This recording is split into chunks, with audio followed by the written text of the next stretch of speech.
Hola a todos, comunidad de BioChannel, Dios les bendiga. Gracias por estar acá acompañándonos en este repaso de la lección de escuela sabática.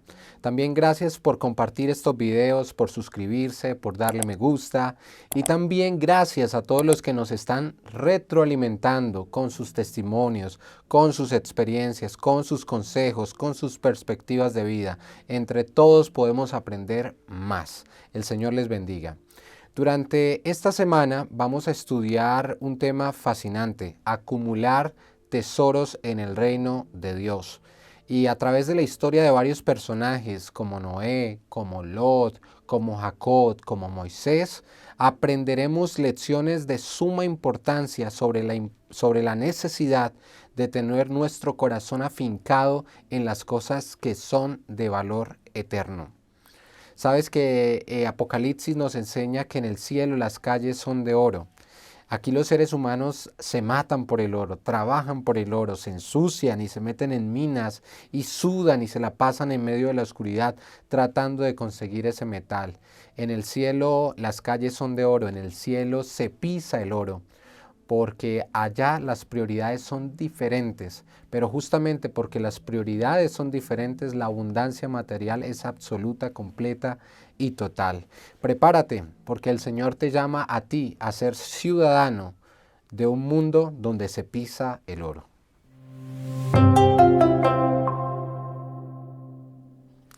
Si supieras con absoluta certeza que te resta un año de vida, y que a todos los que amas también les resta un año de vida, ¿cómo administrarías tus bienes terrenales?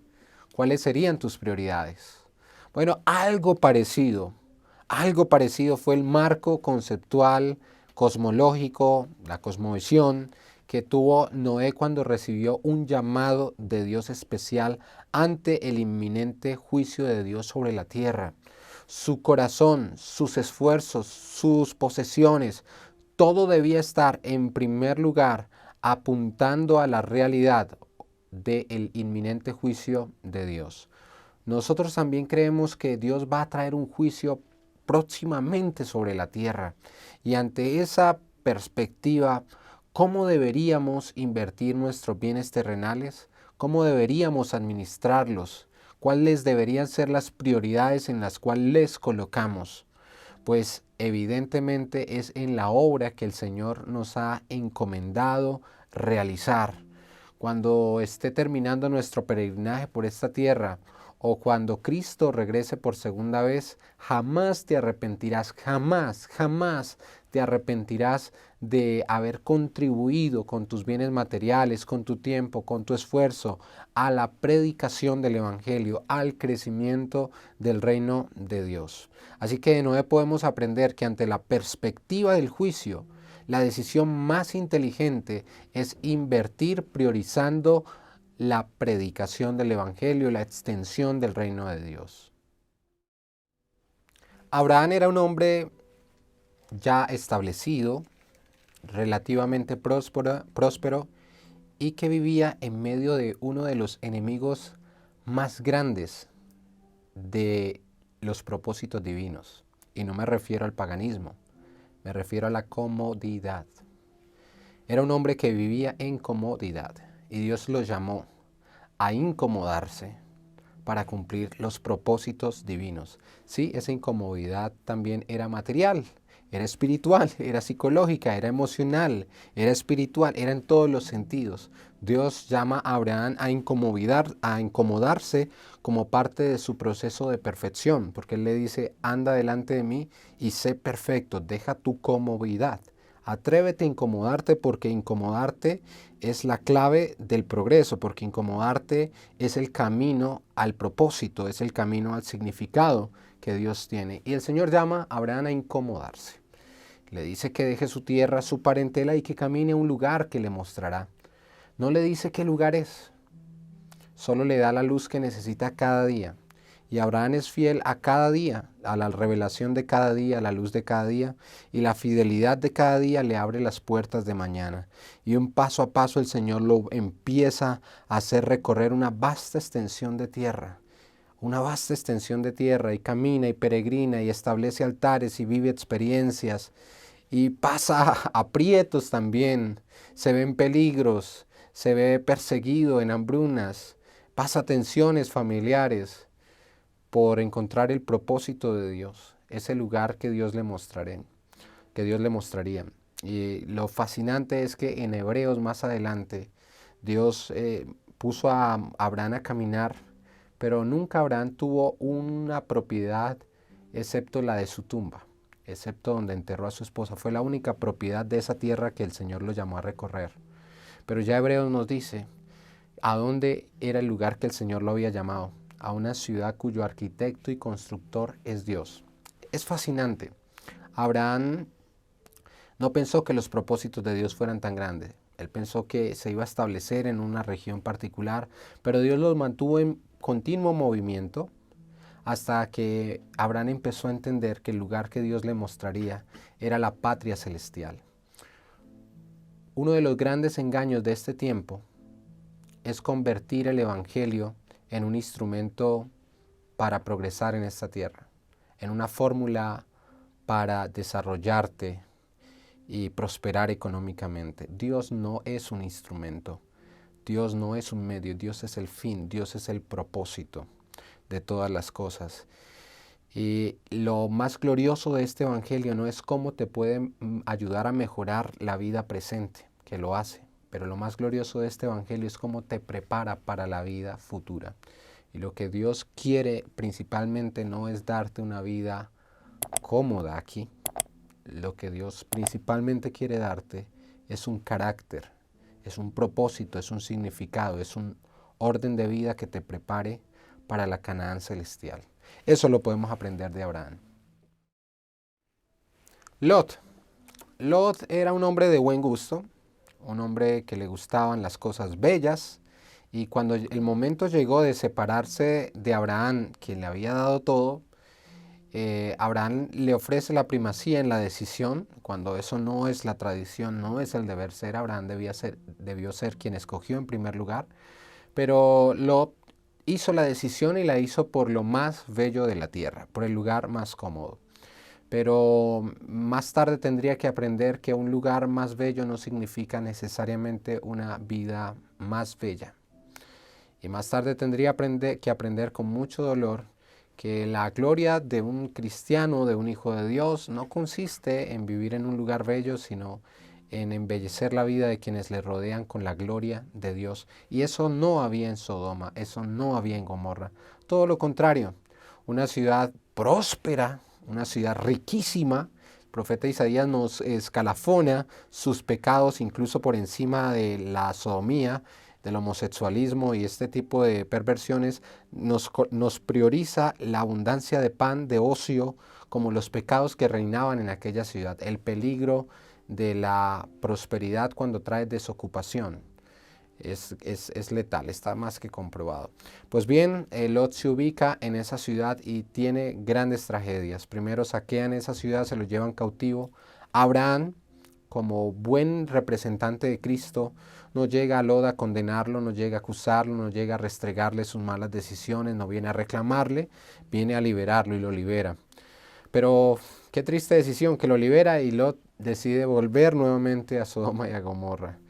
La misericordia de Dios es tan grande que por la intervención de Abraham, él fue librado de la destrucción también cuando cayó sobre Sodoma y Gomorra, pero perdió a su esposa, y la contaminación que las hijas llevaban de esa región en sus mentes lo persiguió para siempre, e incluso persiguió a su descendencia, que fueron enemigos del pueblo de Dios y que causaron muchísimo daño.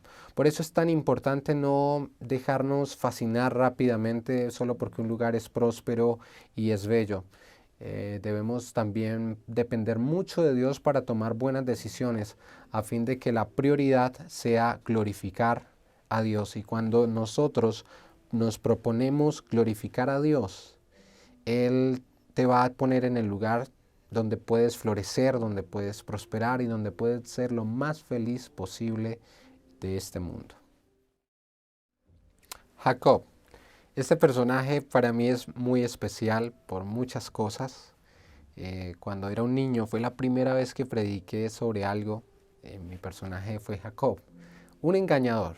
Y Jacob es un engañador porque tiene miedo y piensa que Dios es pobre, que Dios es limitado y no se da cuenta de la gloriosa riqueza que tiene en Dios. Y por eso miente. A mí me encanta esa historia. Es la historia de dos hermanos que se pelean por la bendición de su padre terrenal. Y su padre terrenal bendice a uno de los dos hermanos y se empieza una guerra entre ellos porque hay una bendición del padre terrenal sobre uno de ellos y el otro se queda sin bendición.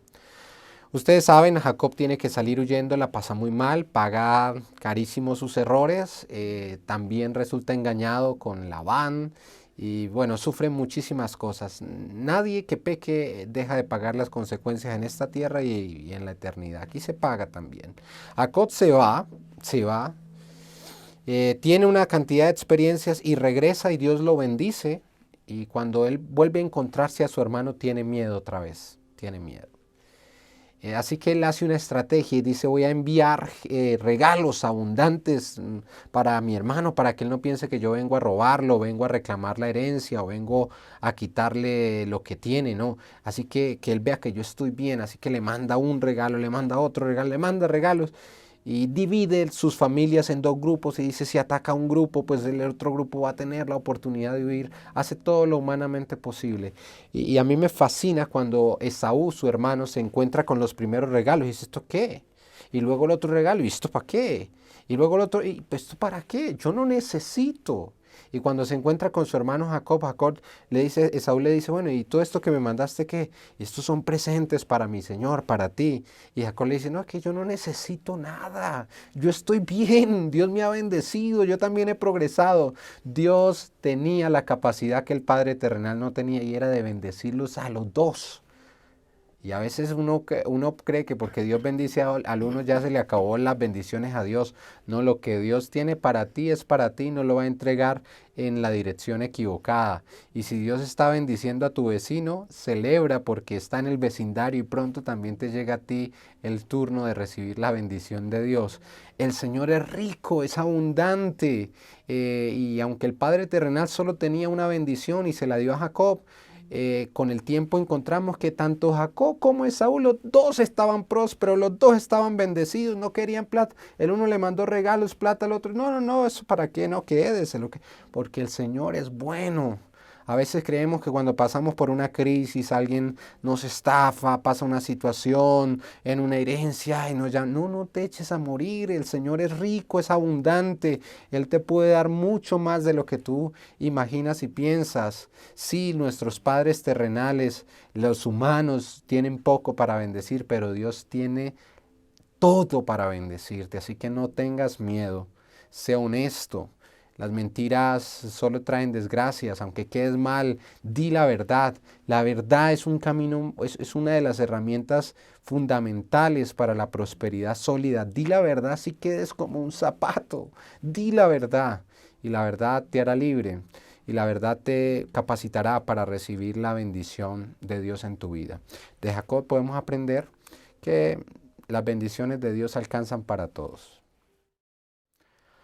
Moisés, un personaje a quien Dios usó de manera poderosa, pero para que esto pudiera ocurrir tuvo que renunciar a su posición para encontrar su verdadero propósito y destino. ¿Estarías tú dispuesto a hacer algo así? ¿A renunciar a una posición, a cierto nivel de comodidad, a fin de que Dios pueda cumplir contigo propósitos excepcionales? Esa fue la experiencia de Moisés, quien alcanzó la eternidad, pero resulta que persiguiendo los propósitos de Dios, no solo alcanzó la vida eterna, sino que alcanzó mayor gloria, fama y prestigio que ningún faraón de los que ha existido logró. Así que Dios le entregó las dos cosas a Moisés, pero tuvo que hacer un sacrificio, tuvo que hacer una elección. Y cuando él hizo la elección, el camino no era claro, no había garantía del éxito, no había certeza ni seguridad de que todo iba a salir bien. Y de hecho, no todo salió bien, pero Moisés tuvo el valor de aceptar el llamado de Dios y de renunciar a la posición y de aprender en el desierto, en la soledad, el amor, la paciencia, los atributos que son más importantes que las capacidades, o sea, el carácter por encima de las capacidades. El carácter luego trae capacidades, pero las capacidades sin carácter, sin un carácter íntegro y santificado, te convierten en un monstruo de tu propia destrucción y de las personas que te rodean. Pero Dios se propuso formar en él lo más importante, el carácter, le hice renunciar a la posición para que su identidad no se fundamentara en la posición, sino en el llamado de Dios, y él lo logró. No fue fácil, de momentos habrá dudado, pero finalmente el Señor le entregó lo más glorioso. Incluso sabemos que Él ha resucitado y que hoy es potestad en el cielo junto a los seres espirituales y a nuestro Dios.